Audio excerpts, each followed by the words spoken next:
এবারে থাকছে সারা দেশে ঘটে যাওয়া নানা ঘটনা নিয়ে টুকরো খবর জানাচ্ছেন মনোয়ার হুসাইন। ফরিদপুর সিরাজগঞ্জ রাজবাড়ীতে সড়ক দুর্ঘটনায় ৩ জন নিহত। গত ২০ বছরে দেশে উন্নয়ন হয়নি, এ নিয়ে কারো মাথা ব্যথাও ছিল না। মাথা ব্যথা ছিল মেগা প্রজেক্ট আর মেগা দুর্নীতি নিয়ে। সাভারে সড়ক সেবা পরিদর্শনকালে এমন মন্তব্য করেছেন স্থানীয় সরকার প্রতিমন্ত্রী মীর শাহে আলম। দুর্নীতি নিয়ে আমরা কাজ করছি। পুলিশ জনগণের প্রত্যাশা অর্জন করতে পারেনি, তবে পুলিশের আচরণ পরিবর্তনের চেষ্টা করা হচ্ছে বলে জানান বরিশালের নতুন ডিআইজি জুলফিকার আলী হায়দার।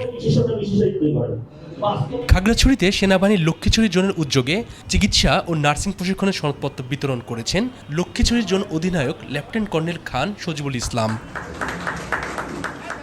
নরসিংদীর বেলাবতে মাদক সেবনের অভিযোগে এক পুলিশ কনস্টেবল সহ ৩ জন আটক। বাংলাদেশ দলিল লেখক সমিতির ৭ দফা দাবি বাস্তবায়নের দাবিতে নীলফামারীতে বিক্ষোভ সমাবেশ ও মিছিল অনুষ্ঠিত। মেহেরপুরের নরপুর গ্রামে সাপের কামড়ে এক গৃহবধূর মৃত্যু হয়েছে। রংপুরের পীরগাছায় প্রবাসীর বাড়িতে ডাকাতি, ৩০ লাখ টাকার মালামাল লুট। চুয়াডাঙ্গায় সড়ক দুর্ঘটনায় ক্ষতিগ্রস্ত আহত ও নিহত ২০টি পরিবারকে ৮২ লাখ টাকা চেক দিয়েছে জেলা প্রশাসক।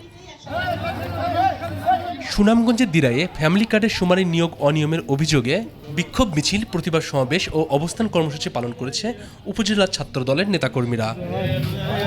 ঠাকুরগাঁওয়ে শিক্ষার্থীদের মাদকসহ অন্যান্য অপরাধকে লাল কার্ড দেখিয়ে না বলে শপথ গ্রহণ করেছে।